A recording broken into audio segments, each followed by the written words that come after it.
Howdy folks, Elcrex here. I was just going through my stuff and then I realized that I hadn't shown these guys off.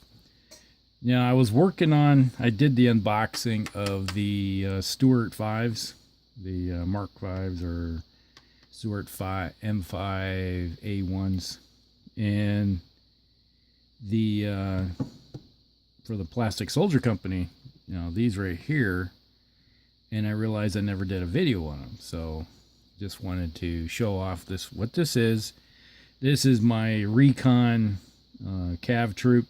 This is basically how a Cav Troop was set up. I'm looking at the history and write-ups from the Alpha Troop, Bravo Troop, Charlie Troop of the first of the 113th Cav, which is was the National Guard unit that was attached to the 34th Infantry Division, and they spent a lot of time in Europe. And if anybody knows anything about the 34th Infantry, they were the ones at Kasserine Pass and got their ass handed to them basically by the Germans. And then they went on to Italy and spent time in Italy, and they have the record for the longest continuous unit in combat in I think American history for infantry. So I had a little bit of history there with that unit for the Iowa Guard. But the 113th Cav, which these guys are, Red Horse, this is kind of like how I set them up. And these are the Plastic Soldier Company Stuarts, all nice and done. And that's supposed to turn a little tight. We'll get the paint on there. It doesn't move too well, but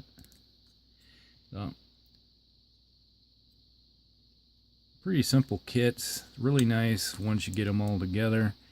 Now this is the first generation of the Stuart M5s that were put out in production in 43.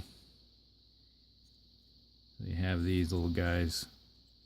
Now the Stuart 3s, M3s, had the front slope. If you ever look at this, has a slope on it. You can tell right there. You can see the slope. The 3s are right about here. Go straight down. Kind of like if you look at the Panzer 3s and 4s and Tigers, how they have the front where the driver is, and how it's vertical, the front glacis right there atop. And then they turned around with the 5 and angled it so it has a little bit more armor and effective in the front. Light little guys. Nice little kits. And they had some simple things. It's like if you look at the top right there, you see how it goes right there? That is one piece, and if you wanted to have somebody sticking their head out of the hatch, you had to actually physically cut that, split it down the middle, because it's pretty thin, so you split it, and you have the ability to have somebody sticking their head out of the hatch. I tried putting two side by side, but there's just not enough room the way they have their arms sprayed out, so I just put one there as a tank commander. So I have a commander that goes in there so I can represent the platoon leader, etc. So, nice little kits. And thought about eventually I want to get some Stuart 3s, M3s, and add them to my collection, and those will end up being part of the Africa campaign for the Brits. So they're all pretty much identical. They have the little 30 cal machine gun, little 30 cal up front. Lots of machine guns for taking care of infantry. So there you go. Got all 5 of those out of the kit. And your typical campaign. Now these are command decision M8s armor cars. They were made by Ford. Most of them were built either, I think, in Minneapolis and Chicago. And this is a pretty simple kit. Just one solid piece of metal, and this was a solid piece. The only thing you had to worry about gluing was the 50 cal machine guns at the time, which were a pain to get on there. So I had to do some modifications on how to get them on, keep them on.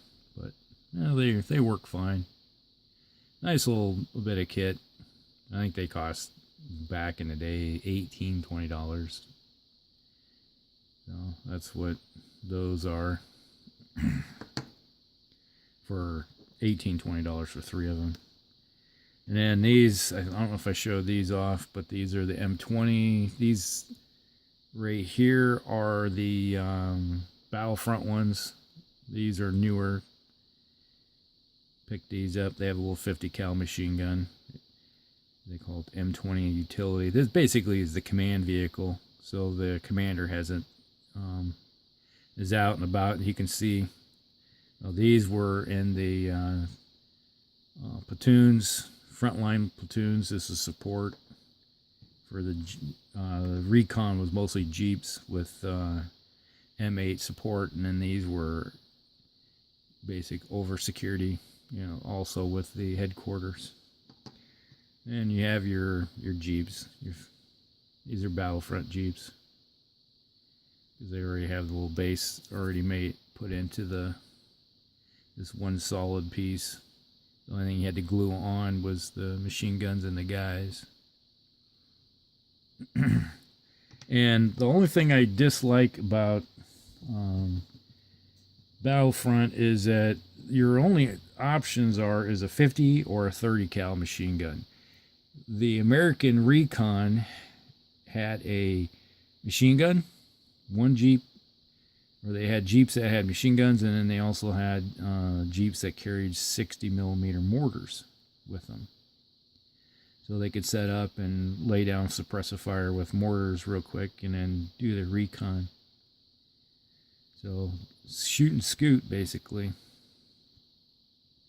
It was pretty simple in how we did things back then, unlike today. Back when I was in the recon, the Cav, I was a M1 platoon leader, and then moved on to XO, but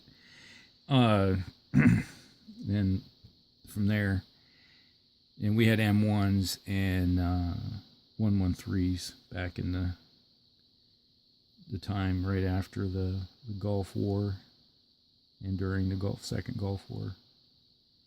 But